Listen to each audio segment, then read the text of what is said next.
The Philadelphia Eagles need to continue their value strategy at running back. Free agent options, including DeAndre Swift, coming your way on this edition of the Locked On Eagles podcast.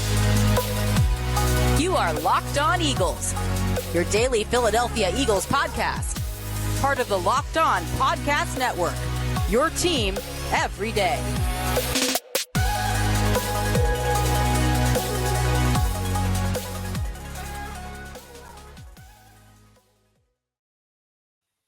Eagles fans, I'm Louis DiBiase, co-host of the Locked On Eagles podcast, analyst also over at Bleacher Report. He's Gino Camilleri, our scouting director, Eagles content also at Bleacher Report, and my co-host. On today's edition of the Locked On Eagles podcast, the Eagles have a decision to make in free agency this year regarding running back DeAndre Swift. We look into if they should extend Swift or continue their value strategy with cheaper free agent options. We thank you so much for making Locked On Eagles your first listen each and every day. Today's episode is brought to you by FanDuel. Make every moment more. Right now, new customers get $150 back in bonus bets with any winning $5 bet. That's $150 back if your bet wins. Visit FanDuel.com/lockedon to get started. So yeah, Gino, DeAndre Swift, an unrestricted free agent after 1 year in Philadelphia, traded at the NFL draft day 3 from Detroit to the Birds. 1,000-yard season was pretty solid, but I don't know if you agree. I think you do. I think the Eagles should continue this philosophy they've had the last few years of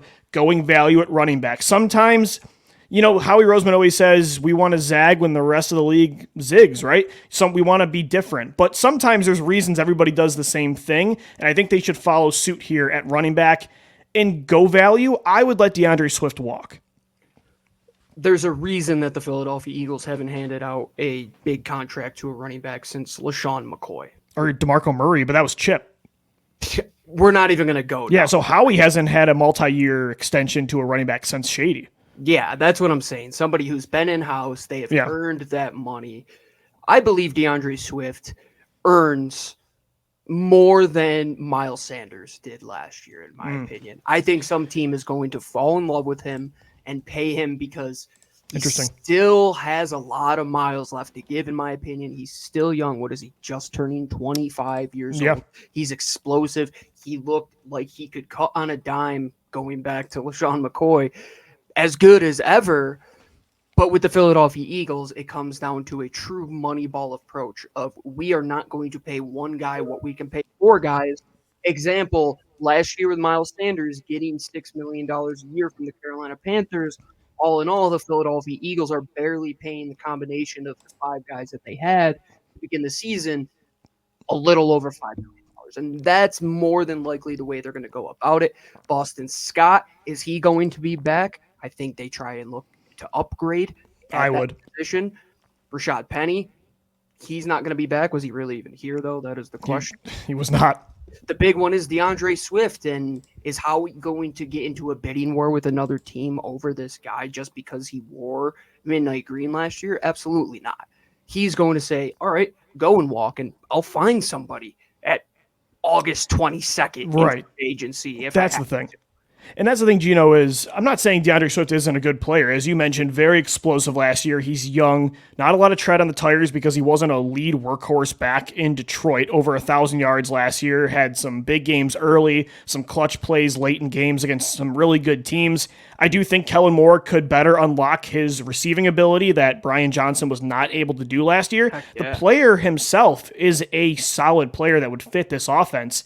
But it's very similar to, like you mentioned, Miles Sanders last year. A good player, just not going to be worth what the market dictates compared to alternatives that can match similar production, if not the same, at a much cheaper cost. It's just economics, and maybe Josh Jacobs being in free agency and Saquon Barkley, Derrick Henry, Tony Pollard, maybe that pushes Swift's value down a little bit, but I still think what he will command in the open market will not be worth it compared to cheaper alternatives. And that's just, it's a sad reality for running backs, but it's the reality. And if you're from a team perspective, talking about team building, it's not the right move to hand out these contracts. Look at Carolina. They're paying for it. Miles Sanders was not good last year. There's one guy in the National Football League at this position that warrants the money that he is getting, and that is Christian McCaffrey, because he can quite literally do everything for you. He's a Hall of Fame player. Yeah. You have to make your offense run around said player if you are going to pay him that much, and that's not what the Philadelphia Eagles do. But I imagine it like this, Lou. I said the Moneyball analogy already, but everybody knows the meme. It's when Jonah Hill's character is up at the whiteboard and he's presenting the players to Brad Pitt's character.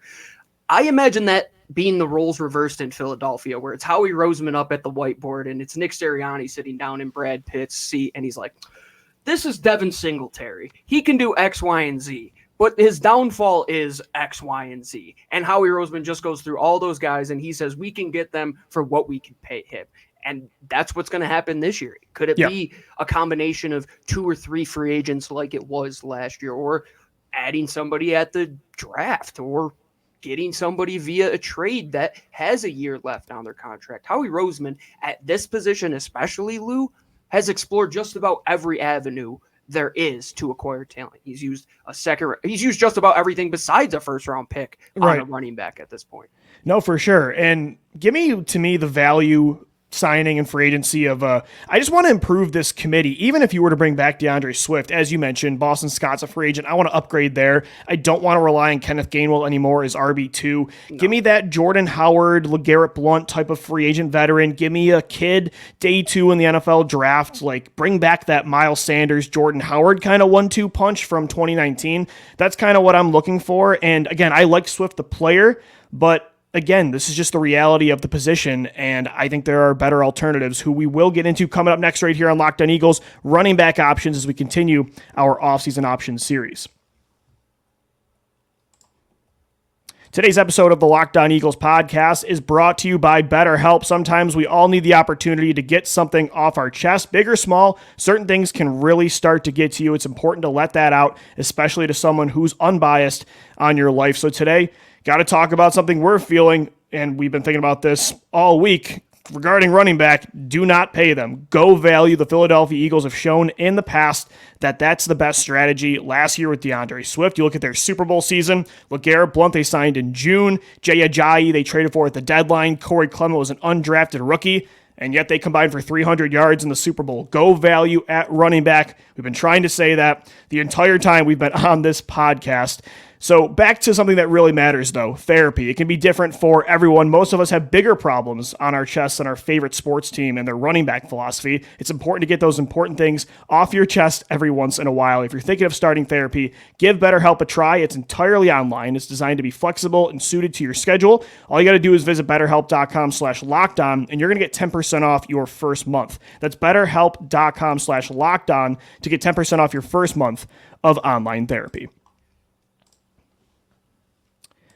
We thank you so much for making Locked On Eagles your first listen each and every day. Guys, want to let you know that Locked On has launched the first ever national sports 24/7 streaming channel on YouTube, and now it's also available on Amazon Fire TV and the free Fire TV channels app. Locked On Sports Today is here for you 24/7, covering the top sports stories of the day with the local experts of Locked On, plus our national shows covering every league. Find Locked On Sports Today now, available on the free Fire TV channels app. So, Gino, I think we're both in agreement. DeAndre Swift, really good player, fun story last year. You traded for him on day 3. A great move. Number 0, that was sweet, from Philadelphia. An exciting, explosive player that I think would fit this offense still. If the market does not dictate that he can get a Miles Sanders like contract, maybe he comes back on a 1-year deal, I would welcome him back. Honestly, he'd be my favorite option in a vacuum. But like you mentioned in segment 1, he probably will still warrant a contract that Howie Roseman will not be willing to pay. So for me, it's like, who's a cheaper, poor man's version of a DeAndre Swift? Something that Howie would do. And I know the injury-prone yet productive running back strategy last year blew up in their face with Rashad Penny. I do think they could try it again. To me, a guy like J.K. Dobbins from the Baltimore Ravens would make so much sense. 25 years old, multiple serious leg injuries, but a former second-round pick that you're going to get for nothing on a 1-year prove-it deal. Like, that's the kind of move I think Howie's going to focus on, and then draft a player in like round 3, round 4. The thing with that is you have to bring in multiple players at that. Oh, yeah, for sure. I think they're going to go back to a committee approach. Well, that's what it's been for Heck, I mean, well, when you think about it though, like Swift and Sanders were kind of workhorses over the last 4 years or 5 years. From a touch perspective. DeAndre workhorse though, from how many touches he really got in the grand scheme of what they did in that offense compared to what they used to be. Like you go back to 2017, that's a committee. They need to get back to that, but at the same time, they need to continue to build that backfield like a basketball team rather than trying to get the same I agree with that. I mean, the idea of having multiple guys that are 5'8" to 5'10" and are low to the ground. I understand it, but you need a change-up pitch. You didn't have that last year. I think one of the better backfield duos that we have seen was the rookie year of Miles Sanders and Jordan Howard, and those two guys ran completely different from each other. Miles was so good when it came to pass catching that year as well. If you could find a combination of J.K. Dobbins who could be that 2019 Miles Sanders with somebody in the draft, or heck, even like a Dante Foreman, just for a bag of bones for like $800,000 veteran minimum, just to take those short yardage snaps for you. I think you can get by with that type of group because the guys at the top are going to get paid. Tony Pollard's probably going to get a bag, Josh Jacobs, Saquon Barkley, but the guys down the list, it falls off a hill quick. Because even those stars are going to struggle to get deals because there's a lot of them. Do you think, Gino, because Derrick Henry's also in free agency, are we really thinking 5 guys are going to get big contracts? I don't like a lot of them are going to have to settle for 1-year deals with guaranteed money. What about Austin Eckler? Like, what's he going to get? That's another player. It's like maybe, and again, maybe this bodes well for the people that want DeAndre Swift back or want one of those top tier running backs. Maybe the market is so bad that Howie Roseman says, okay, sure, I'm still paying a running back more than he's probably worth, but considering the talent and considering what other positions get, if I can get Saquon Barkley or Derrick Henry at, so-and-so price, it's probably something they would consider. I definitely can't see it. I would probably say, again, more so a J.K. Dobbins type, or you mentioned like building your backfield like a basketball team. How about one thing they did not have last year was a power running back, A.J. Dillon, another Philly boy. Like there's a power option in a committee. That's what I was saying with the J.K. Dobbins and Dante Foreman, or J.K. Dobbins and A.J. Dillon type of approach where you have to have a change up. And it's like, if he comes in on third down, you know what he's coming in on third down to do. And that's okay, because the Eagles offensive line, if things work right, you should be ahead of the sticks, and it should be 3rd down and 2 and 3rd down and 3. And you shouldn't have to worry about getting all these crazy long yardage situations like you have in the past, and let a short yardage back be a short yardage back. And they need to get back to that, Lou, because I think last year they got away from using their backs in their best area. I would say there were times when Kenny Gainwell was in, when you're like, this is a good situation for DeAndre, and vice versa, where it would have been good to have a little bit of a change-up pitch to that. Especially in the red zone, man. Like Kenneth Gainwell cannot be your featured red zone running back anymore. Give me a break. No, and you need somebody with optionality, because the way you were using them, you weren't using them to catch passes as much as you think you should have. And the way Kellen Moore likes to use backs, talk about Austin Eckler. Look at how productive he was for that team last year. The people that they bring in to fill that position, you're going to be asked to do a lot for this team. It's not like Brian Johnson, where you are going to see all the passes go to 2 guys. No, this is a complete committee type of offense that Kellen Moore likes to run. How does he like to run it? He likes to win with leverage. He likes to win with matchups. He likes to win getting guys in space. Taking away the running back, that's a huge disadvantage in that offense. He needs somebody that he can play in that Austin Eckler position. Now, does it come by one guy, or is it that money ball approach? Yeah. What do you think is the highest they would pay any running back? Like, what is the cap value-wise? I don't know. I mean, what's the number? Like, it's a 1 or 2 year deal, and I can't even see it being a 2 year deal. Are they going to pay a player more than $5 million? I think 4 is like the most. Like 4 is probably the line. One guy. Yeah, and I agree. Who is the second tier back that could fall in that $4 million range? Like a poor man's version. Singletary? I was literally about to say a poor man's version of Swift or Sanders, although he's kind of in the same tier. Devin Singletary is shifty as hell. 898 yards in Houston last year. He's had 3 straight seasons with at least 800 yards. Like, that's a good player that's complete and has good hands too. The thing about him is the pass protection element of him as well. I mean, which was bad for the Eagles last year too. You're going to have to find an upgrade there. But the thing is, in this running back market, you let the big dogs go for the big dogs. This is where Howie Roseman can really find money in the crumbs, because you go down the list. I mean, there are so many guys that realistically are going to be part of a committee. And for Philadelphia, that's perfect. I love the idea of Antonio Gibson simply because he can catch balls out of the backfield, and he can be that guy for you. And I've mentioned Dante Foreman more times than I can count on this show alone. And heck, man, like Clyde Edwards-Helaire is an unrestricted free agent. Yeah. I mean, you want another like power style guy? Gus Edwards is on the open market. Zach Moss, before Jonathan Taylor came back, I was going to mention him. Top 5 in rushing for the Indianapolis Colts, a former 3rd round pick. Cam Akers, a former 2nd round pick, is in the open market. That's where I think, again, even though compared to other positions, Derrick Henry and a lot of these stars at the top might be underpaid, and you might consider that avenue. I still think the names we're mentioning right now is where Howie's going to go with a draft pick. Because, again, none of these guys, Gino, are the every down player of a DeAndre Swift or Miles Sanders. Like, if you sign A.J. Dillon, I'm going to want a speed element like a Jalen Wright from Tennessee coming in on day 2. You know what I mean? Like, they're going to have to bring in, if you're going to do the committee that way, you got to make sure you get each player to have different strengths if you're not going to have that overall do-it-all player.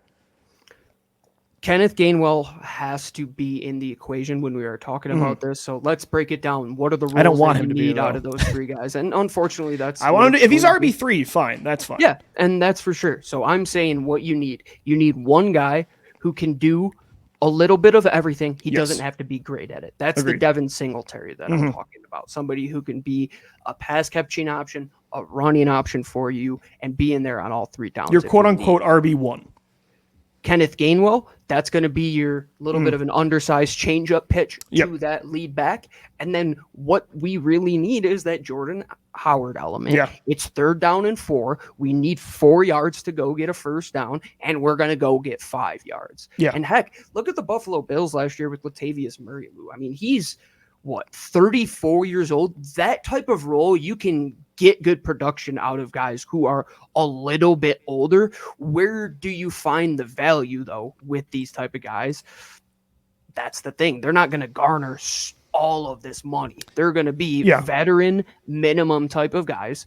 You have found them before. Rashad Penny seemed to be that guy for you last year. The idea of it seemed right, but the execution didn't. Yes, I agree. Is there any other trade option that we're not thinking? I mean, of course, we're talking about free agency, but they traded for DeAndre Swift. I mean, there's not an obvious name like a Swift, but maybe this is more a conversation for the draft if somebody else like Detroit drafts a running back early. But, I mean, I think there are some names like, I don't know, would Chicago consider trading a Khalil Herbert if Roshan Johnson breaks up? I pulled up 2025 running back free agents. Pittsburgh's got 2 free agents in 2025. At the top of the list. Kenny Gainwell is one. Here's one for you, Lou. If the Patriots are really bad, what about Ramondre Stevenson? Because he could do everything, and he's bigger, and he can play all the snaps in the world for you. He's not going to cost you a lot in terms of trade value, but that's the type of like James Conner for the Arizona Cardinals, right? I mean, they're at the bottom of the barrel. He's not going to be there when they're a competing football team. That's what you're looking for. The Pittsburgh Steelers with Najee Harris. I mean, the Vikings have Alex Madison. Jalen Warren's also a free agent for Pittsburgh in 2025. Both of them are. So they're not going to pay both players. No, and I don't think teams are looking to pay running backs. I think they're looking to do what Detroit did with DeAndre Swift last year, and where's Howie's market? It's that type of move. So the optionality doesn't just come down to free agency. This is going to be a position that quite literally is ever-changing, and there's going to be moves made probably the day of the 90-man cut down when they go to 53 when other teams release that star running back. Because in the draft, they're not going to find a guy who is a bell cow that's going to do it all for you, because that's not what the Eagles do. If they do draft somebody, he's going to come in and be a committee type of approach, and you're going to have to bring in a veteran to support the young guys that you have in there. They're not going to get back to that bell cow approach. It is a 3-man game. They have to get back to the idea of what Chip Kelly wanted when he brought in DeMarco and Ryan Matthews and Darren Sproles. It was a great idea. The Legion of Lou. Zoom. I have a Photoshop picture somewhere on my M&Ms. phone. The Legion of Zoom, and it's those 3. It's so funny to look back. You know, was fantastic. The execution it was disgusting. was like me trying to dribble a basketball. Yeah, that was one of the least likable backfields of all time. But only one other name I thought in the trade market. This one's not as exciting, but 2 years ago in Houston, Dameon Pierce had a really good season. Last year fell out of favor. I mean, again, not a sexy name, but if you're looking for that power style RB3 type, if you believe in Kenneth Gainwell more than I do, that's another option. But like you said, I mean, there's just so many names out here that there's no need, as fun as it would be to imagine Josh Jacobs in this offense. You guys know I wouldn't shut up in 2019 about that guy. It would be fun, but it's just you have to be disciplined at this position. It's just not worth it. Great It's so easy to replicate most running backs in the league, their production by at least 70% with so many cheaper options. So the most likely options and the ones we want the most, we'll get into that coming up next right here on Locked On Eagles. Today's edition of LOE is brought to you by our friends over at FanDuel. Get buckets with your first bet on FanDuel, America's #1 sportsbook, because right now new customers get $150 in bonus bets with any winning $5 bet. That's $150 if your bet wins. You can bet on everything that FanDuel has to offer: quick bets, live same-game parlays, exclusive props. You know, Lewin and I are obsessed with the player props, especially in the NBA. These things you can go crazy on, and you can do it responsibly as well. Just visit FanDuel.com/lockedon and shoot your shot. FanDuel, the official sportsbook partner of the NBA. All right, Gino, we're talking running backs right here on the Locked On Eagles podcast as offseason options continue.